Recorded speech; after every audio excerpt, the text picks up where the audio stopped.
What's happening, YouTube? Fuck, man. In usual Johnny O style, here you go. Like I said, you always get the real deal.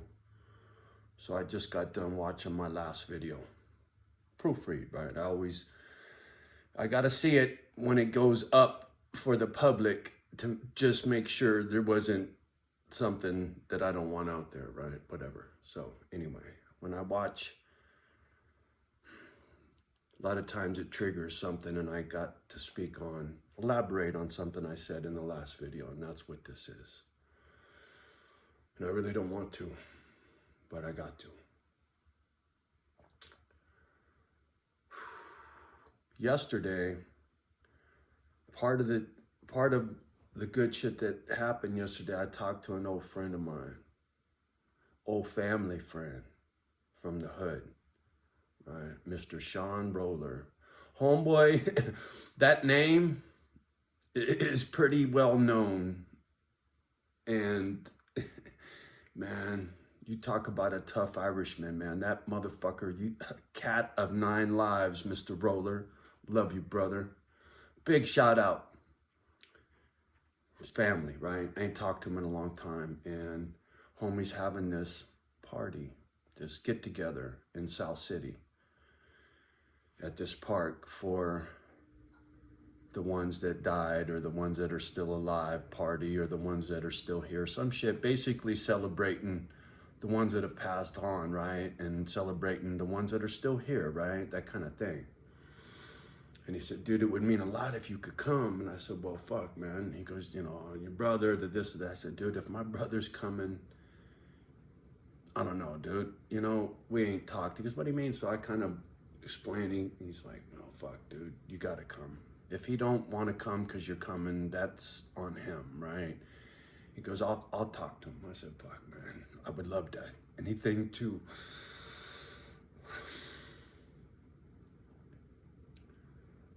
open a line of communication there, brother, I'm down.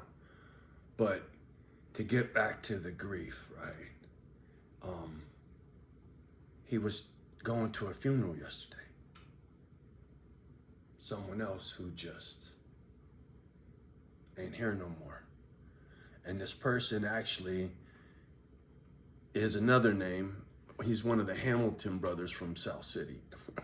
A family of like my, you know, a big family of brothers, right? And the funny thing was, their family and my family had beef at a party one time, and it was just like 1 billion years ago. And he's telling me about this cat. He had a generator going, and the fucking gases from the exhaust, blah blah blah, and it fucking croaked him, man. And it was like, and so he was telling me how he's got to go to this dude's funeral, and he's talking about this party, and I'm fucking thinking about wifey in the Crown Royal bag, and Paul, and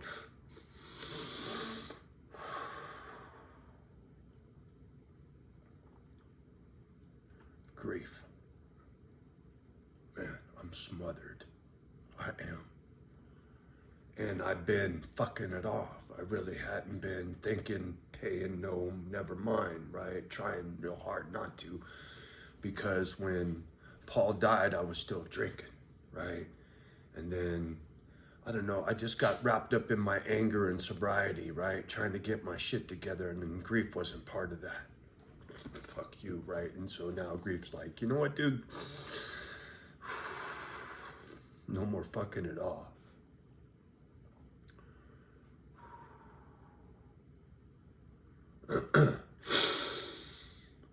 So, I've been learning how to figure that out on top of all the other shit, right? And the thing is, there's a lot of people like my man Sean and many others, right? What I feel, my brother James feels it too, right? He lost his brother just the same as me. So there's a lot of people out in the world, people that lost family to COVID, right? How many people out there are grieving right now? There's a lot of us. It's far from just me. So my heart goes out to you. Anybody out there that's got grief on your heart, sorry.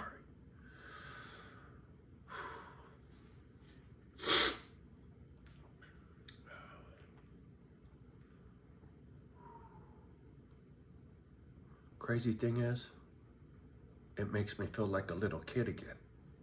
Foster homes. It triggers all that shit because that's a lot of what I felt as a kid was grief, right? Being separated from my mom. That's why I was tripping when mine was sucking on a blanket all the time and I learned that was because she was taken from her mama too soon. I get that. I lived that.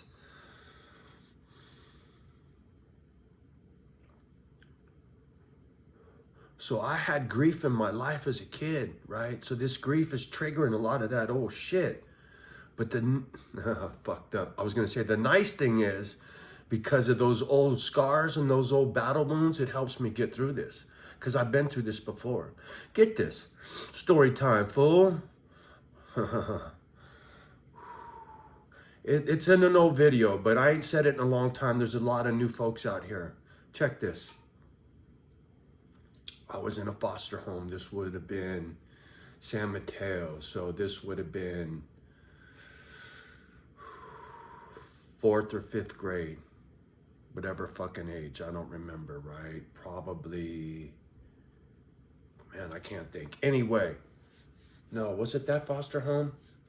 It was the Arevalos. It was when I was with the Arevalos. Anyway, I was due to go back home with mom, right? Mom, mental breakdown, whatever. She get her shit together. Okay, cool, I get to go home, right?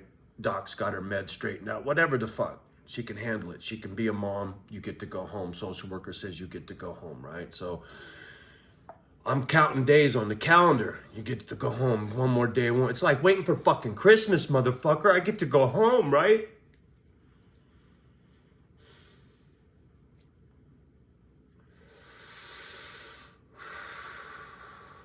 This fucking social worker, you know what she fucking told me?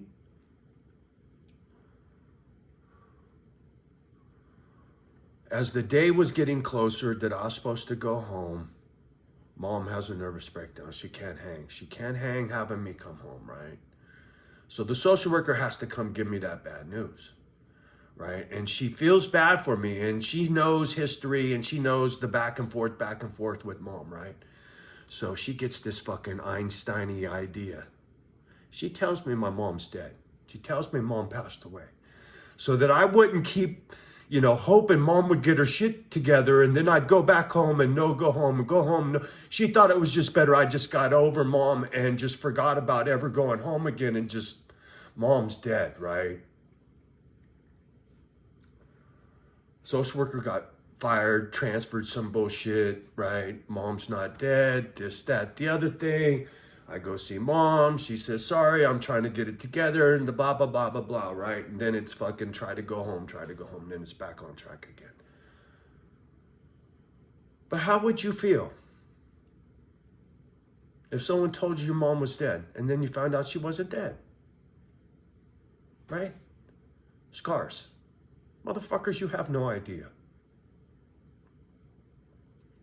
Story time. Scars. Said this before. Some of you know, some of you don't. Baby mama from Oregon came to Cali, got pregnant on purpose in Cali, went back to Oregon because she said child support here was double what it was in Oregon. She had the intent to get knocked up to get a fatter child support check in Cali on purpose. She had no intention to create a family with me. She got pregnant and took my kid. Grief. See what I'm saying? So, getting through, right? Pandemic, modern time today, right? All that shit happened a million years ago, right? Or did it? Still alive. Has been.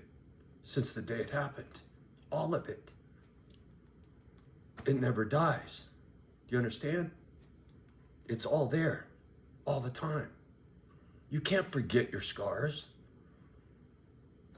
Distraction, right? Diet, exercise, burpees, whatever. Program. Motherfucker, all that is a distraction. It's healthy, right? You need something. See, the thing is, most people don't carry these scars. You don't.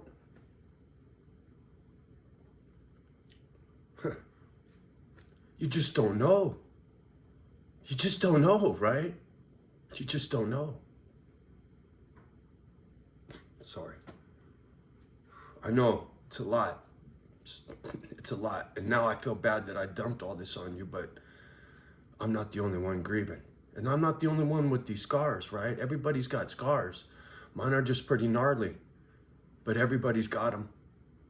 You better fucking find a way to deal with them, right? Whatever grief you got, get you a good distraction.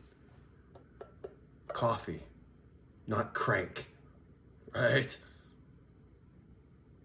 Exercise, not donuts. I'm 59 years old. I'm still here. All that shit that I survived, Johnny's still here. Drinking coffee at 4 o'clock in the morning. Not up at 4 o'clock in the morning because I've been doing lines all night. That's the old Johnny. I'm still here. So stay here. Don't go there. Have a great day. Let's love and respect. I ain't your fucking daddy. But wifey died on some dude's toilet with crank in her purse. Vodka in her purse. Puking blood on the floor. True story, dog. Go get you a distraction.